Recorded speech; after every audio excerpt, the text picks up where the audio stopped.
Hello and welcome to this Warcraft replay. This is going to be the, what is it, second game? Yeah, second game of this WC3 series. Rather loud, but oh well. Doesn't really matter. I didn't really actually change any of the volume settings, so I don't know if I need to change it, so I did not get any comments whatsoever about the settings, so I'm not going to worry about it. Not at all. Please do if there is a problem. Interestingly enough, let me just talk about myself for a little bit. I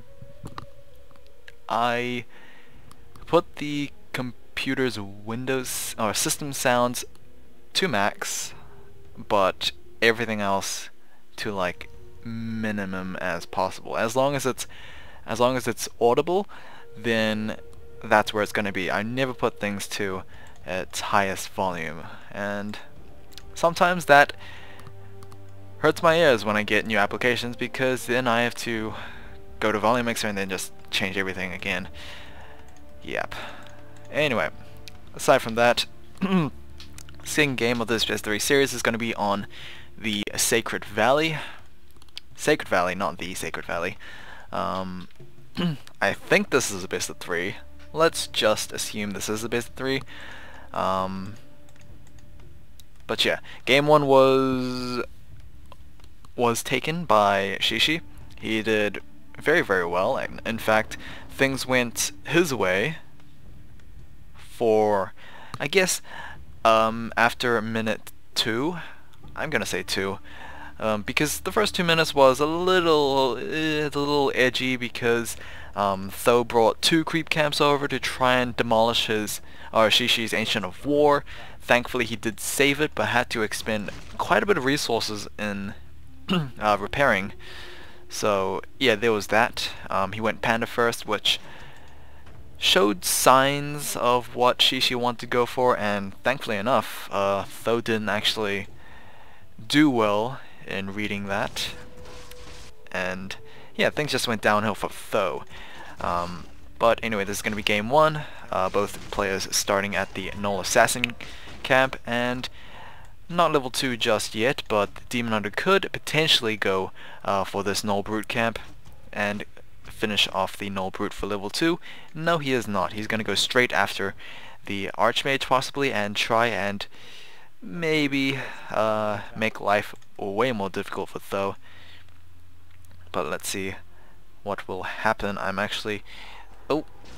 didn't deny itself by detonating. I'm actually interested to see, or to wonder, how on earth Tho got level 2 for his Archmage.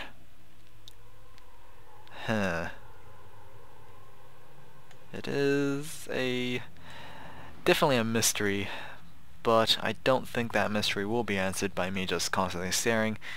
So let's look at other factors into this game, I guess. Early tier 2 for XiXi.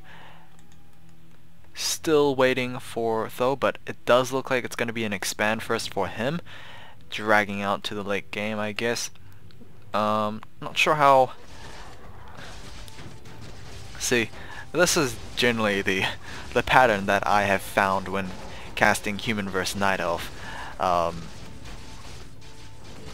If they go Panda first, then they don't go, the humans don't go expand and go tier 2, but they usually lose.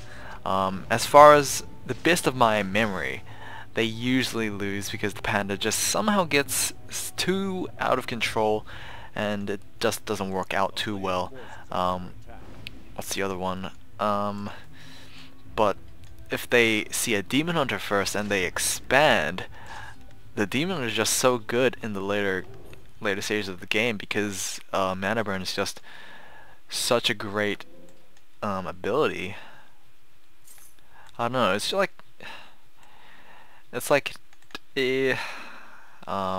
not easy for the humans. Right now it's not easy for Tho because of those archers. Dust of Appearance needs to be brought over. I'm not sure why. Okay, I might know why, and it was pretty smart by XiXi at the time. Well, it still is, even though he did lose one of his archer. So this is this is probably what happened most likely. The Demon Hunter, of course, we did see him at this merchant first, and he did pick up the staff as well as the boots. What I would imagine happened is that he bought the dust and then instantly sold it, because it kind of forces Tho to purchase the dust on the other merchant. So that's just, plays like that is always so interesting, and is the one of the differing factors between Warcraft and StarCraft. It's the hero and item play. So anyway, the expand is being challenged for Tho, but XiXi's main base is being destroyed, or at least the Moonwell is. Moonwells are very crucial. Hopefully you guys have watched my videos far enough to remember how devastating losing Moonwells are. But then you don't have to watch my videos to understand that losing Moonwells is such a terrible thing to happen. Panda is coming out as the second hero, but the Demon Hunter will also be running back with very low health, very quick on his fingers to purchase that HP pot, because he ran into a very dangerous situation without Moonwells but very low health. Very unlucky for Tho to not pick up that kill, but anyway, he did do well in this attack. I think he traded very well compared to what XiXi gained when attacking Tho's expand, and look at it, it's still up. Not much of the town hall was actually attacked. It was mainly the peasants that were being killed off by the Demon Hunter and Panda. And yeah, those guys are replaceable. Town hall, it's more devastating to lose that than lose peasants. And a little bit of desperation, I think. XiXi was a little unconfident in his safety of his main base, so he placed down an Ancient of Lore at the middle of the map, but it didn't prove to be the most reliable place, so he did place it on the safe haven of the edge of the map where the assassins used to be. Ancient of Lores are producing dryads now. Alright, I imagine Tho is on his way to tier 2, not even close, he hasn't even started. He does not have the lumber, that's the only thing that is holding him back. I guess it is to be expected since he did lose quite a few peasants harvesting, or at least long distance mining, and yeah, usually, I mean, you gotta have 5 in the gold mine. It's just the leftovers that have to do the lumber, and unfortunately the leftovers weren't that plentiful. But we are gonna see most likely tier 2 coming out very soon. There we go, tier 2.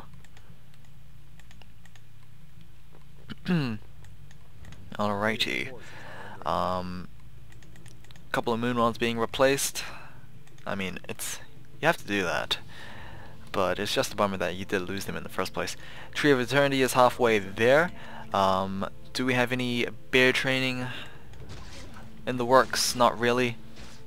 Adept training has yet to be completed. Probably should start on that soon because, I mean, like I said in a couple of series ago, you don't want to have you don't want to be sitting on Tree of Eternity, and you can't use the technology that was unlocked with that tier 3. But anyway, this Moonwell doesn't look like it's going to have a nice time. Demon Hunter did get level 3, but there are a lot of footmen, and thankfully enough the Panda is only level 1, so he doesn't do that much damage. But anyway, we should have bear training soon, because dryads, I can't imagine them doing that well against those footmen, so I'm actually rather surprised that XiXi actually bothered with dryads to begin with. A little bit of a questionable decision in my opinion. It might be completely justifiable in a pro player's mind, but you know, just expressing my honest opinion. Anyway, Venom Orb has been picked up, thanks to that tier 3 being unlocked, so kinda accomplishes the Dryad's himself, actually, with the... Actually, I'm not sure if it's slow poison, but it is just poison. So there's that. The Archmage is going to pick up another kill and is going to TP out. To be honest, I wish the Demon Hunter went for a last second mana burn, just so that the Archmage was forced to regenerate even more, but that did not happen. Panda's still at level 1, unfortunately, and that is not a good sign because it's almost 11 minutes and we still have a lot of footmen, but I believe we should be getting into double arcane sanctum units by now. Yes, we do, and we also have a workshop on the way as well. Rejuvenate is going to be used for the Panda to hopefully make his life tanking a little easier. There we go with the Ogre Magi being taken down, so tier 2, not tier 2, level 2 should be attained fairly shortly, but the Naga Sea Witch is looming. She and the rest of the human army is looking for a pick. Yeah, level 2 second hero Naga Sea Witch. So really looking for opportunities to maybe surround, but there we go, the Drunken Haze. It is going to make a little difficult to surround since Drunken Haze does apply a slow itself. But the Panda is taking a lot of damage, and we don't have that many bears for the Rejuvenate ability. We have this bear going for another Rejuvenate fairly shortly. And yeah, Naga Sea Witch needs to be careful herself. She does have the boots, so she'll be able to slither away as fast as possible. Demon Hunter does also have boots himself, so he could have avoided the chase, but he chose not to. Alright, pretty much the nowadays army composition is actually rather expensive, but thankfully it is very diverse. Yeah, I mean last year you didn't actually have this at all from human players. They rarely went blacksmith, but this sort of adaptation, I guess you could call it adaptation. Maybe it was just some long lost strategy that just started getting back to being adopted again. But mortar teams for the long range and very devastating AoE damage.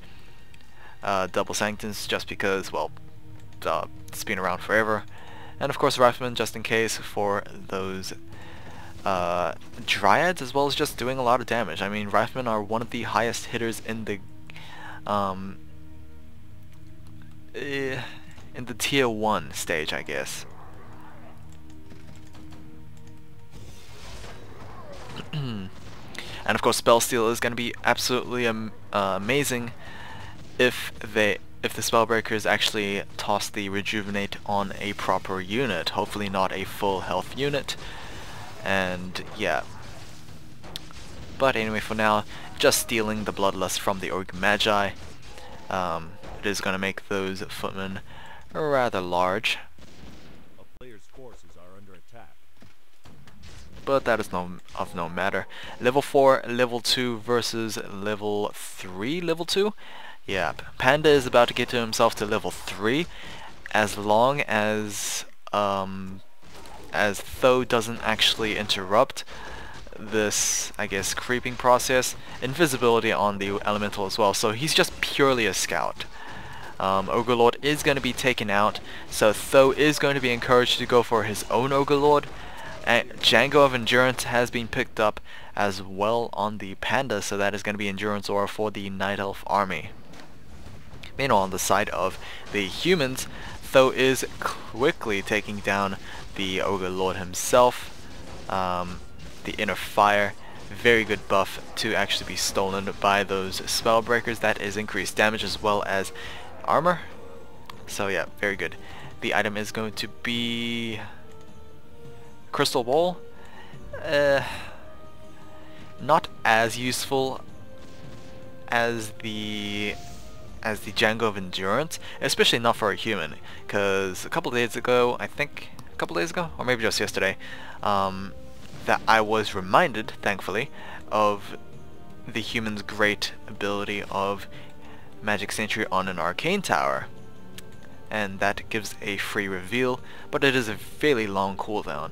Alright, something also to worth noting is that 95 over 96 versus 60. The army supply is heavily favoring Tho right now. He's got a huge death ball, and look at it, it's pretty well rounded. It's even upgraded as well. 1-0 on those spellbreakers. Unfortunately not on those riflemen, but it doesn't really matter too much. Okay, here we go. Mass Bears and Triads against a fairly well-rounded and competent army composition from the Tho, but the only downside is that the dragon is attacking Tho as well. He needs to redirect his attention elsewhere. Demon Hunter is going to be taken down, thankfully, so that is going to be a relief for Tho, and the slows are kind of killing XiXi himself. The bears probably forced to retreat, maybe. Panda did get level 4 himself, so may be able to stay in and fight for a little longer, maybe go for another Breath of Fire if only he had mana. I mean, these bears do have mana. Why they're not going to human form and rejuvenating? Well, that is mainly because of the Spellbreakers. Even having one Spellbreaker around is more than reason enough to make those bears cut in half on their value. So yeah, I think that was just due to Tho having or out macroing XiXi. Anyway, hopefully you guys have enjoyed this one. You guys seen the full effect of a almost fully maxed human army. Unfortunately it wasn't fully upgraded, but it doesn't matter. I'll see you guys in game 3 of this best of 3 series.